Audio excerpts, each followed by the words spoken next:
Hi guys, how's everybody doing? I hope y'all are well and being careful. I just wanted to say the last 2 weeks have been extremely busy. We went to Arlington to visit my sister for Thanksgiving, and it turned out to be quite the family reunion. There were three sisters, or four of us altogether, and then two of my brothers were there. And their wives and just everybody was there. So it was great. We had a good time. There were a couple of glitches because like every single day we had to go back to the store to get something that we had forgotten to get the day before. So it was kind of getting to be a joke there for a while. Also, we had gone to Walmart one day and I had bought a stapler and I thought I had actually bought it. But my sister said, no, I don't think you actually bought it. I think you put it back. And then my other sister said, well, I can't find it. So I said, okay, that's fine. I'll get another one. Well, I had two before this, but I couldn't find them. And after I got this one, the one that I actually bought to put up this wallpaper, then I realized where the other two had to be because of who had used them last. And that was my 40-year-old son. He had used it. He had used them to hang up some stuff on our back porch. And I think it's in that bin, but I haven't checked yet. So, because I just don't want to be right about this. So we had that going on. So then after I bought the other one and I got the paper hung up, then my other sister contacted me and said that she found it. So it's been going on for 2 weeks now did you find it? Did I buy it? What's going on? Where is it? So we had a great time with it. But so that kind of was part of it. But for the rest of it, there is something that I really want to talk to you about. And so,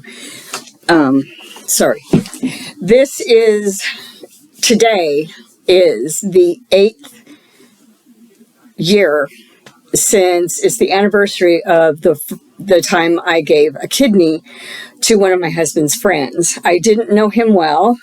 He had officiated at our wedding, but I didn't know him. I just trusted my husband's judgment on that. And it was good judgment. He was a very upstanding man. He was a county judge for the children's court here. He had started out in child advocacy with my husband.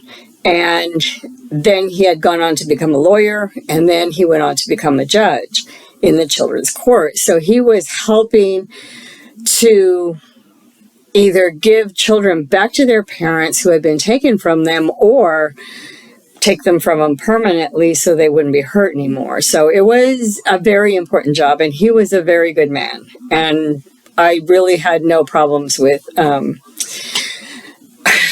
donating him a kidney because my husband couldn't. He had high blood pressure, and that is a symptom of a damaged kidney. So they couldn't take his kidney, but I went through a battery of tests for 6 months. And at the end of those 6 months, December 5th of 2013, we got to the hospital in San Antonio at the UT San Antonio Transplant Center. And we did the surgery. And the day after the surgery, my sisters came. Well, I don't remember what day they came. But anyway, the day after, we all went on a walk. And they made me go all the way to the intensive care unit where Oscar was. I was in the recovery unit because I didn't require any real special care or anything, but he did because he had a much longer and much more vigorous surgery. So they had to take his kidneys, both of them, out and put mine in. And this was a Hail Mary moment because if mine didn't work, I don't know what they were going to do. I don't even know what the procedure for that would be. But apparently when I woke up in the recovery room, I told the nurse, I said, I don't care about how I am, because she kept saying, how you feeling? I don't care. Just tell me, is Oscar okay? And she said they already contacted us and said that the kidney was working before they ever tried to sew him up. So he was good to go. So we went over to the ICU to see him, and his family had just left. And I sat down with him and we talked, and he said it was the funniest thing that after he went to the bathroom, he called everybody in to look at it because it was yellow, and his pee hadn't been yellow in years because he had had the kidney damage. It wasn't filtering, and he had to go to dialysis. By the last couple of weeks, it was every single day he had to go to dialysis. So it was literally a Hail Mary moment for all of us. And I had a bad experience the second day after my sisters had left for their homes, and it was late at night. I was just like, I couldn't sleep. And I kind of feel like I went into some shock, because when they take your kidney out, and this is going to get a little graphic, so if you don't want to hear it, don't, turn me off. But it's best to know, But anyway, so they reach in at your belly line, at your waistline. They reach in with this tiny hole that they've cut. They reach their whole hand in, and they have already cut all the ties between the veins and the arteries that are connected to the kidney. They've already cut them. They've cauterized them. They're all disconnected. And they just reach in there, and they reach up and they pull the kidney out. And that's it. The thing is, they have to push all of your other organs out of the way in order to get to the kidneys, because they're kind of in the back and all the way up, almost under your rib cage. So they did that, and apparently moving around and stuff is supposed to make all my intestines and everything go back in place. Apparently mine had not, and I really felt horrible. I was shaking. I was begging the doctor to do something. He was an intern, and I felt terrible that he had to face this, because he was not ready for me. And the nurse, thank God, was the best nurse I've ever known. She handled the doctor with grace and giving him the choice. She suggested things, well, maybe we can do this, and, letting him make the decision. But she was all over it. She knew everything to do. So, let's get her an x-ray, maybe see what's going on inside. And, then we'll just get her rolling back and forth. It may be that her intestines and everything have not gone back into place. And we can go ahead and, just help her get through that. And it didn't take anything away. I was still freaking out, but they also gave me a sedative. So that worked really well. But then they found out that, yes, my intestines had not moved back into the right place. And they had to, roll me back and forth every few minutes to try to get things moving around and going back where they're supposed to. I'm not telling you this to scare you. It was just me. That was just me. I did not move around a whole lot when I got out of surgery. They were like, you need to sit up. Okay, I'll sit up. Then they put me in a chair, and they made the bed, and then put me back in the bed, and I laid down again, because I was in the bed. So that's kind of how it went every day. And then, Friday was the surgery. Saturday was the day my sisters left. Sunday was the Sunday night was the night I freaked out. And they let me go Monday morning because I was okay by Sunday morning. What I do want to tell you is that it was one of the most fulfilling experiences of my life. Because other than that one little episode on the second night, or the third night, I had no questions. From the moment I said, test me, let me see if I'm a match, everything fell into place. On July 4th of that year, my husband and I had gone to Fredericksburg because my daughter was going to be right outside Fredericksburg in another town, but it was close by, and it was her boyfriend's parents' house. So we were all gonna, we were in Fredericksburg, just touring the town, going to all the shops and everything. But before we left the hotel, we got a call. And the call was, "You're our match. Let's get started."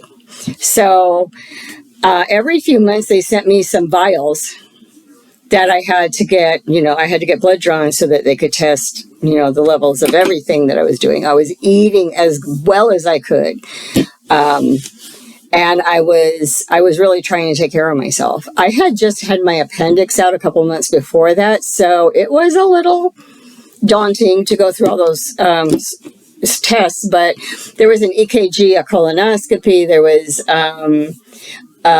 what else? Oh, I had a 24-hour blood pressure cuff on.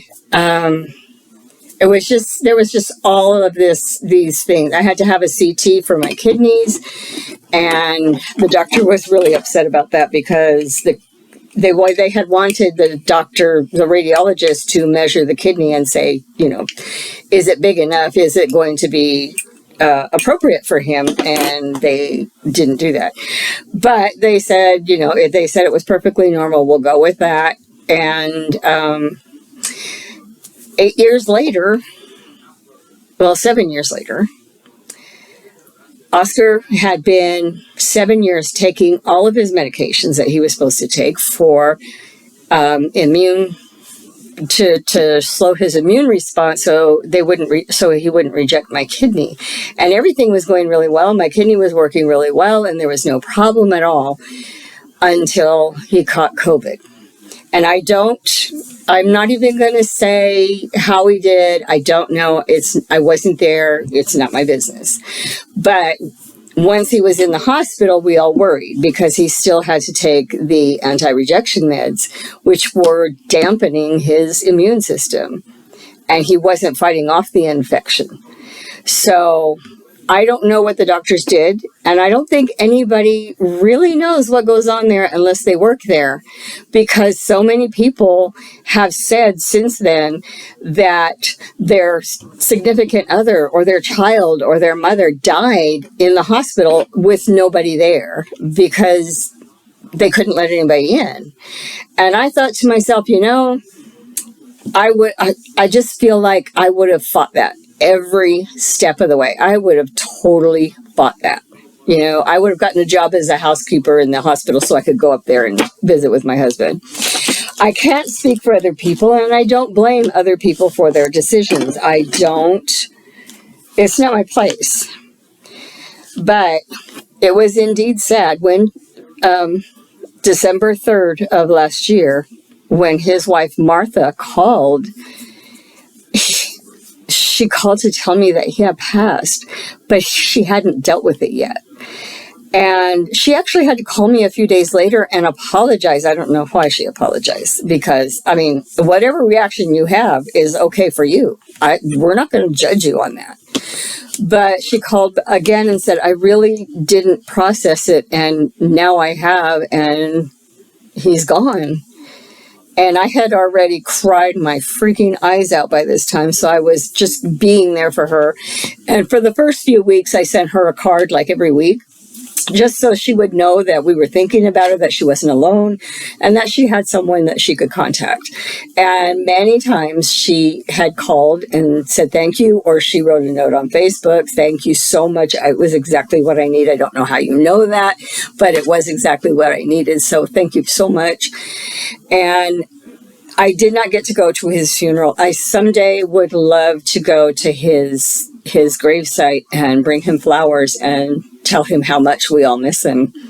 He was a bright spot in all our lives. He was our angel, and we're going to miss him a lot. And this year, I really do miss him so much.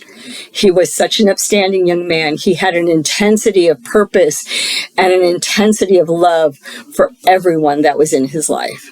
It was unimaginable in anyone else, but that's what he conveyed with every minute. So that's all I have for today. I want y'all to know that I care about you, and I hope that you're being safe and you're taking care of yourselves.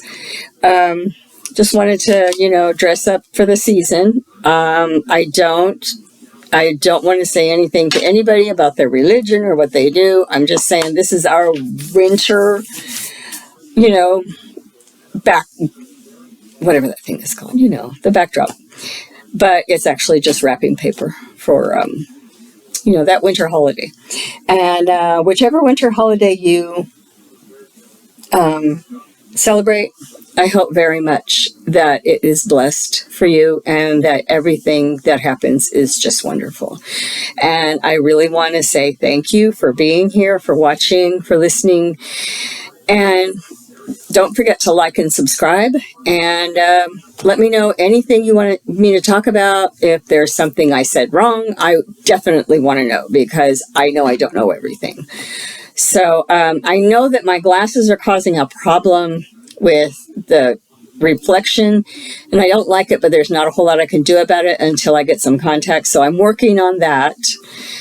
It just seems like every week there's something new that I got to do. And this week I got to get my daughter to take her Texas STAR test. It's the academic achievement test for history. And she's had 4 weeks now of intense lessons just for taking the test. So I need to pray for her, because she's going into a situation that I can't help her with. I have to drop her off and walk away. And she has to deal with being in a room with other people. She does not like that. She has serious social stress and social anxiety. So, yeah. Just let me know if there's something you want me to talk about. I'm doing the best I can, but I could do better. And I know there's somebody out there who can tell me that. So go ahead and like and subscribe. Tell your friends to watch. If there's anything else you want me to talk about, this I had to say simply because it was the anniversary of the day we did it. And it was very important to me to let other people know how very much important it is to donate. There are 130,000 people every year that need an organ. You can give a lobe of your liver. You can give a kidney. You can donate blood. You can donate plasma. And on your driver's license or in your will, or just tell your family ahead of time that you want to be a drug dealer. I'm sorry. An organ donor. God, that was bad. Anyway, I was watching a video earlier about a drug dealer. So, okay, sorry. Don't forget to watch the videos of Fred Noel. She's got a real cute little channel where she talks about her bunnies and her kitties. And then Bailey Sarian, she does an awesome true crime drama on Mondays. And Mr. Ballin, who is absolutely on point, the best storyteller I've ever seen. So it would be good for you to watch some of these things. If you get queasy with horror movies and stuff, don't watch it. Okay, it's fine. Anyway, take care, be safe, and take care of yourself, okay? Bye.